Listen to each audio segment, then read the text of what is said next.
Hey everybody, welcome back.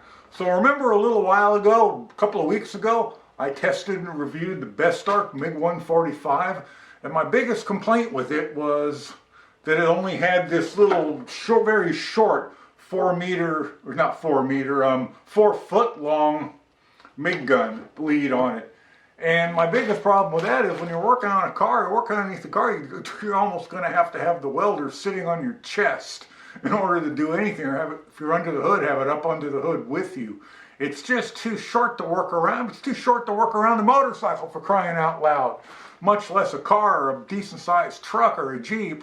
So I mentioned in that video that you can go on AliExpress or one of those places and you can get a MIG lead for a 3 meter long MIG lead for 30 bucks.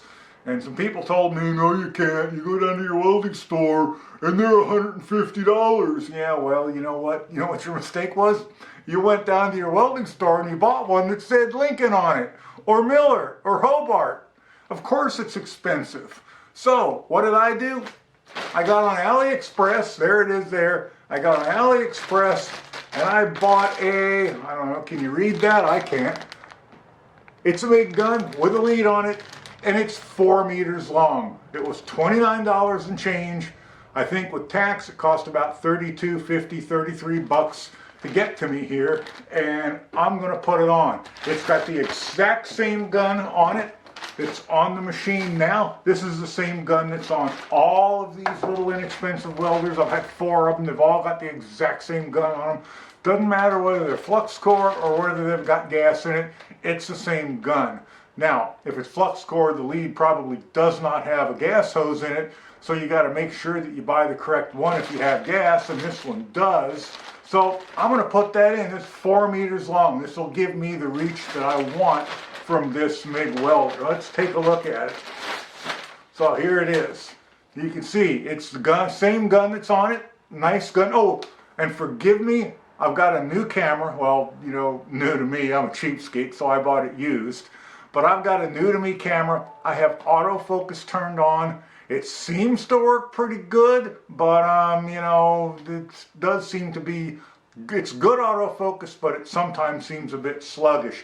And I know a couple of you out there, in fact more than a couple, have asked me to mention what cameras and other kind of stuff I'm using and what I started with on YouTube.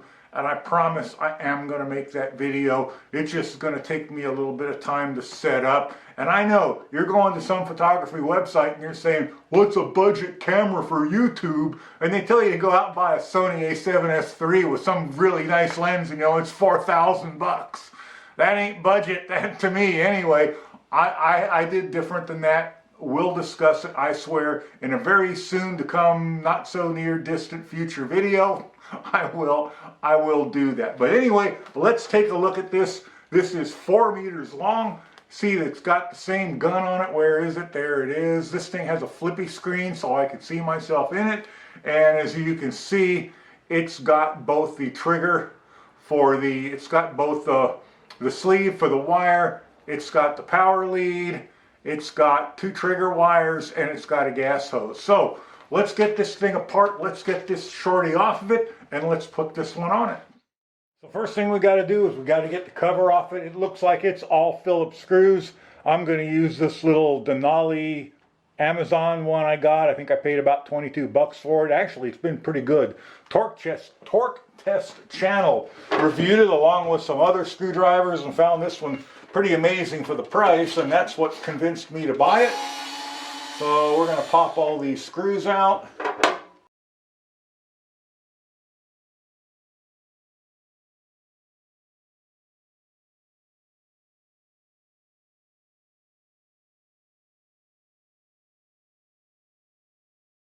Oh, we have some extra screws under the top here. Wow, this is put together considerably better than some of the others I've taken the front off of.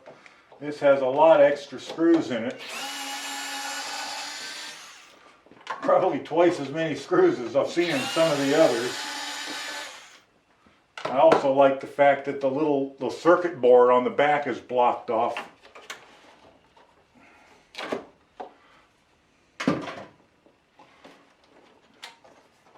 One more.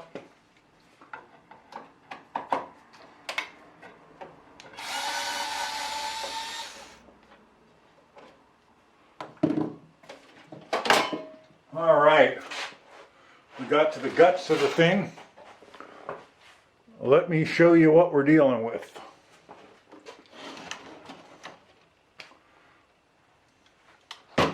So first thing we have to get out, we have to get where the lead for the actual wire goes in. That's going to be in here, and then it's going to probably inside there. The other wires are going to split out, and you can see them coming in down here. So let's get this part out first, and we're going to have to take out two small looking screws.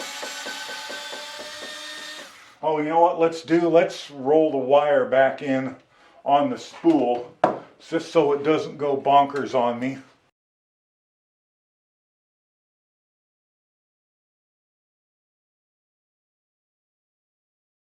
Now we'll get the rest of these screws out.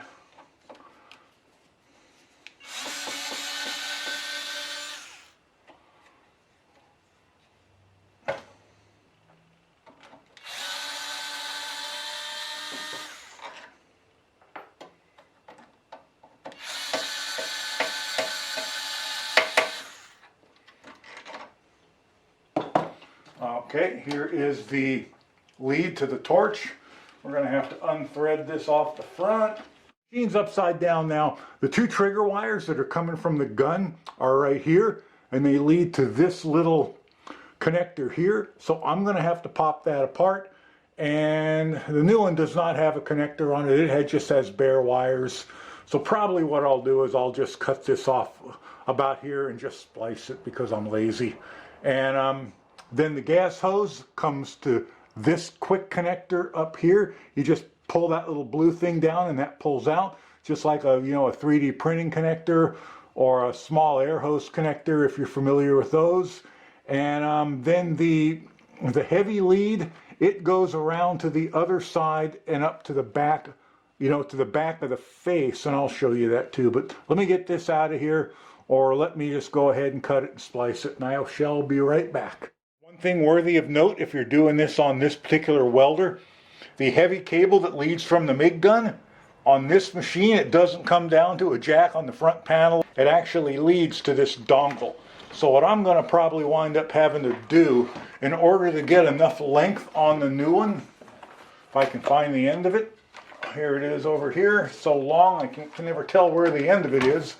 I'm probably going to have to wind up cutting all of this back far enough so I can get enough extra length here to come out through the front of the machine and go to the dongle on the front. So that's fun, but you know what? It's not going to stop me.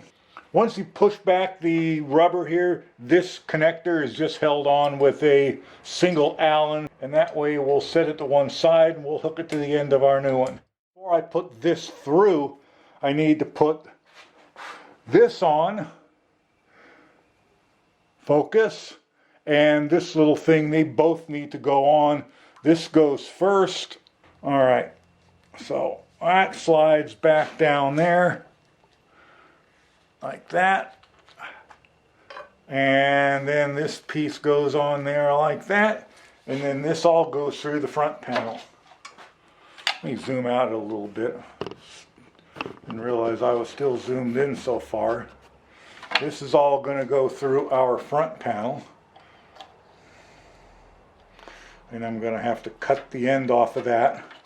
Like I say, I'm not sure what I'm going to have to do to it in order to get enough of it through there to use that as a dongle, but that's going to be the first thing I do, is get enough of it through there so that this can come out the front and be my dongle, because that's got to be there.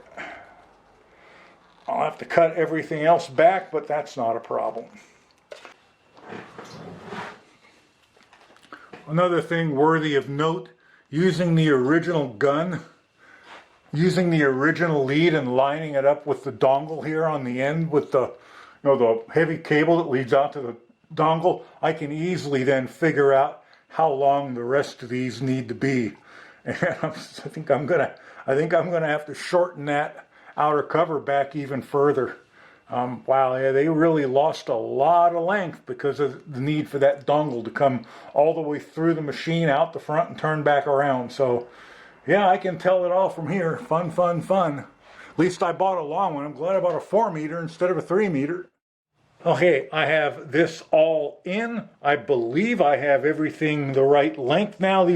These two wires are way too long, the trigger wires, and I accidentally cut one of them and had to fix it. Now, just carelessness on my part. Anyway, I'm going to start putting it back together and seeing if it's all correct. I've got this back together. Just don't remember to pinch your gas hose. Your wire liner should stick out of there just a little bit. It could have come out a little bit more, but I really don't think it's going to matter. Yeah, it could have come out another, I don't know, 1/8 of an inch or so, but I don't think that's going to matter. Snug this down, again, being careful not to pinch the gas hose, and everything should be in place. My dongle is sticking out the front, which I believe is, whoops, there it is, which I believe is about going to be the correct amount. Okay, I think I have it all back together except the covers and the wire. Back here, my dongle is back in. My two little wire here are done. My gas hose is plugged in. All together at the top. Well, I don't want you going in there. Nothing like having flammable liquids going inside your welder. Ah, not a problem. All right, let's plug it in and see what happens. What's the worst that can happen? All right, plugged in. Let's flip it on. And here we go. What will happen? Well, that's a good sign, I think. Okay, powered up. We getting some control here. Yeah, control there works. How about our wire? Yeah, our wire feed is running. Wait for the camera to focus. It's slow, but it's pretty good. Our wire's running. Let's let me check our gas solenoid. Are we set to gas? We are set to gas. So our solenoid is, let me dial you down here. Solenoid is right here. Should hear it. Oh, I feel it. Can you hear it snap? Here, let me switch to gas. Let me switch to Flux Core. Now we're on gasless. Here, there's no snap. Let's go back to gas. There you go. There's your snap from the solenoid. I'm going to put it back together and run some wire in it. Okay, check out this beautiful long thing. I know, that's what she said. Look at that.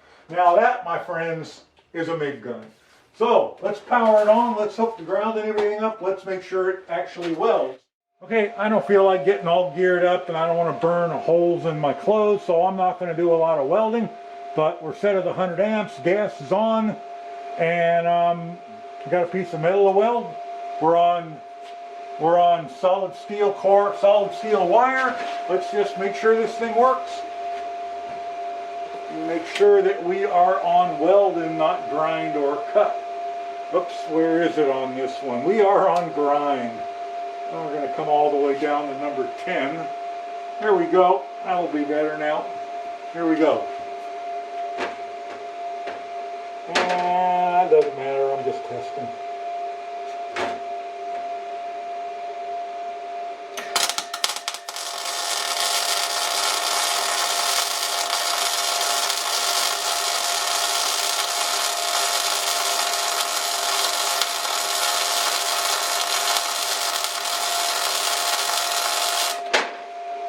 Beautiful. Nowhere near hot enough for that thickness of plate, but doesn't matter. That's how it worked before. And now we got this gorgeous long, over almost 4 meter, slightly less than 4 meter long MIG lead. I am very, very happy. Anyway, let's switch this off. Let's turn the gas off. And I will say thanks for watching. Thanks again to Bestarc for sending this out for me to test. I really liked it. Now I like it even more. And I will catch you guys in the next one. Bye for now.